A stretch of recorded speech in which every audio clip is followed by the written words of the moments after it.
Muling nabuhay. Hallelujah, hallelujah. Tayo po ngayon ay nasa ika-6 na linggo ng muling pagkabuhay ng ating Panginoong Heso Kristo. At next Sunday, tulad na ipinahayag po natin, ay linggo ng pag-akyat ni Jesus sa langit. Kaya yung lupi na ito ay lupi, na mag-akyat sa langit. Kung inyo rin ang maalala, kung hindi po ako nagkakamali, ang unang lupi ay, hindi ko naman alam kung tama ako, Viernes Dolores. So, bahagi yun. Kaya tamang-tama na ipinamamanig ko sa atin yung pumikapal, na nawa, magkaroon ng kaganapan yung ipinapahayag ng pumikapal. Ang ating pinagdidibusyonan ay ang mahal na Birhen Maria na hapis, pero hindi ko nananatiling hapis, tulad na ipinanganig ni Jesus sa Ebanghelyo. Sana'y mauno ang inyong kalungkutan ay magiging kagalakan. Sapagkat bahagi ng paanyaya na ipinanganig ng puro may kapal, na dinaranas natin ang hapis pagdadalaw natin. Pero hindi sinasabi ni Jesus na manatili kayo sa inyong pagdadalaw natin. Nais ng Diyos na alin, iangat tayo sa ating pagdadalaw natin. Nais niya manin, magkaroon tayo ng kagalakan. Isang kagalakan na kung natutusin po ay maging bahagi ng ating pagkilos. Medyo napakaganda po yung ipinahayag sa amin sa Ebanghelyo ngayon sa San Juan. Ang kagalakan na hindi maagaw ni numan. Hindi maagaw ni numan, hindi mananakaw. Bahagi yun na kung saan ay makita po natin. At yun na nga din, ang paglalakbay na nawa, makita natin mula sa ating pakipag-ugnayan sa ating Panginoong Jesucristo sa tulong ng mahal na Birhen Maria. Kaya nga sa linggo ay pagdiriwang natin yung pag-akyat ni Jesus sa langit. Alam natin, may kapistahan din, yung pag-akyat ni Maria sa langit. Pero ito'y nakabase rin saan? Dahil umakyat sa Jesus sa langit. At pinaalala ko sa atin yun, pinaalala sa atin ang pumay kapadalin. Bakit tayo umakyat sa langit? Kalimitang binabanggit ko, sapagkat tayo ay isinilang para sa langit. Tayo ay isinilang para sa langit. Huwag natin kalimutan yun. Yun ang biyaya na ipinagkaloob ng Diyos sa atin bilang mga binyagan. Bilang mga binyagan. At kaya po, kinakailangan natin tingnan at pahalagahan yung biyaya na ito na ipinagkaloob ng alin ng pag-aalay na Jesus ng kanyang sarili upang higit natin pakinabangan ang kanyang pagliligtas. Kaya, nawa ang ating kalooban, ang ating isip, at ating salita, at ating pagkilos, ay nawa ay alin. Makita natin ang gawain ng alin, pagiging mga tagalangin. Ang mga gawain ng alin, na tayo ay parang sa langit. Huwag natin kalimutan yun ang ating identity. Kaya, nais ng Diyos na pawiin ang ating kalungkutan. Bakit? Tayo ay iaakyat sa langit. At yun yung biyaya ng pagliligtas ng Diyos. Kaya sabi ka natin, yung pwede natin maging bahagi ng ating pagkilos, na masabi natin na yung ating kalungkutan ay manindahan ng kakalakan, ay bahagi yun na kung saan ay makita ko natin.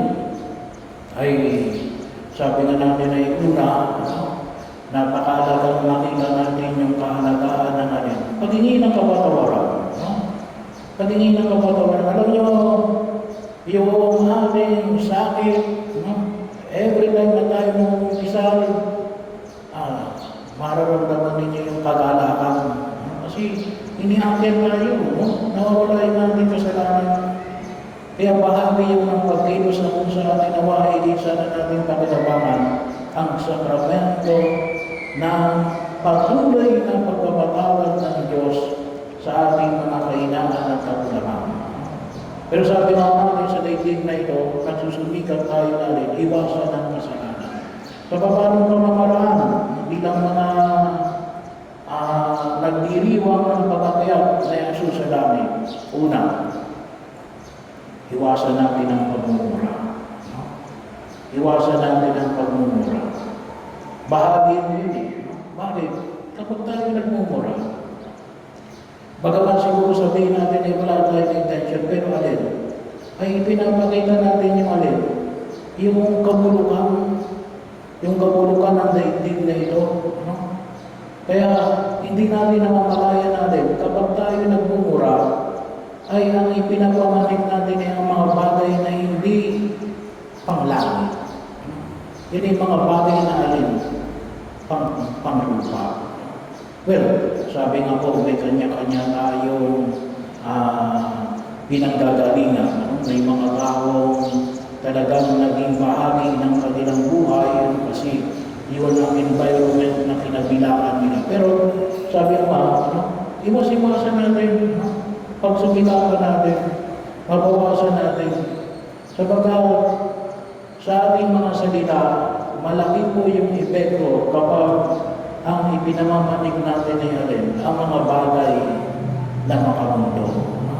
Iwasan natin yung pagmumura. Kasama na dyan yung alin. Kapag kasi inan natin sa English yung alin, hindi naman yung pag-insulto. Kasi kapag nagmura, ano gusto mo? Insultuhin yung ibang tao. Kaya mo siya minumura. Ba't ka rin nagmumura?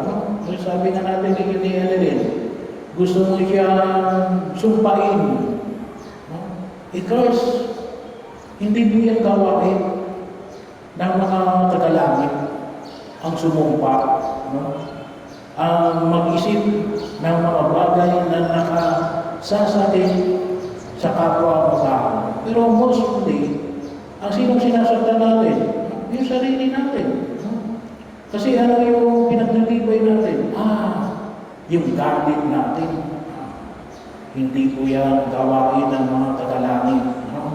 Kaya bahagi yun, nanawa ko ay mabawasan natin yung ating pagmumura, pagsusumpa sa ibang tao.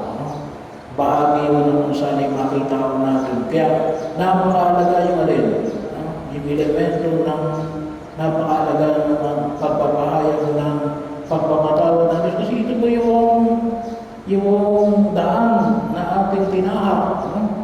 Biyernes Santo, muling pagkabuhay, pag-akyat na Yesus sa langit, and then later on sa kanyang pagpapadala ng Espiritu Santo.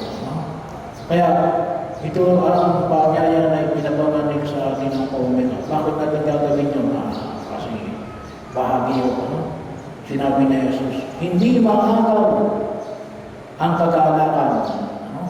Kapag kayo ay nagmura, inaayaan yung agawin ang inyong kapayapaan at kagalakan. Ano ba? Panyaya rin po na pwede natin bigyan na higit ng pagkasalamat para na alin. Sana po ay mapuno tayo ng pagkakasalamat. Isang pusong palaging handang magpasalamat. Bahagi yun. Sanayin natin, kaysa sa sabi nga natin, kaysa makita natin yung mga bagay na hindi kalugod-lugod sa harapan ng Diyos. O di kaya makita natin yung mga bagay na hindi natin gusto. Ano hanapin natin? Yung mga bagay na sa tingin natin ay maayos. Yung higit na makikita natin. At yun ang ipagpasalamat natin. Kahit na mga maliliit na mga bagay na ipinagkaloob ng Diyos sa atin. Kaya yun ang ipinahayag ng mahal na Birhen Maria. Ang puso ko'y nagpupuri sa Diyos. Ano yung kanyang palaging nakikita? Yung pagliligtas ng Diyos sa gitna ng kanilang pagiging mga aba, sa gitna ng kanilang pagiging isang mahirap, sa gitna ng kanilang pagiging isang mga pinag-iwanan ng lipunan. Hanapin natin, bahagi mo, baka kaya kung tayo palagi masyadong na-stress, wala na tayong ginawa kundi din. Hanapin natin ang mali. Hindi. Baliktad daw. Hanapin natin ang tama. Hanapin natin ang tama. Medyo mahirap. Mahirap kasi tayo, sanay tayo na alin. Hanapin ang mali. Pero tingnan natin ano yung tama. Yun ang bigyan natin. At yun ang ipagpasalamat natin. Pangatlo, ay sabi nga po natin ay sana tayo ay matuto at lumago na maging appreciative. Maging appreciative. Tulungan natin yung iba na iangat yung kanilang sarili. Kung sabihin natin na tayo iniakyat ng Diyos sa langit, sabi nga natin sa gitna na natin kalooban, isa daw problema natin mga Pilipino din, crab mentality. Hinihila natin pababa ang bawat isa. Baliktarin natin. Itaas natin ang bawat isa. Pataas. Kasi bakit? Iniakyat tayo ni Jesus sa langit. Tayo ay nais na tulungan ng mahal na Birhen Maria na iniakyat ng Diyos sa langit. Iakyat natin yung bawat isa sa langit.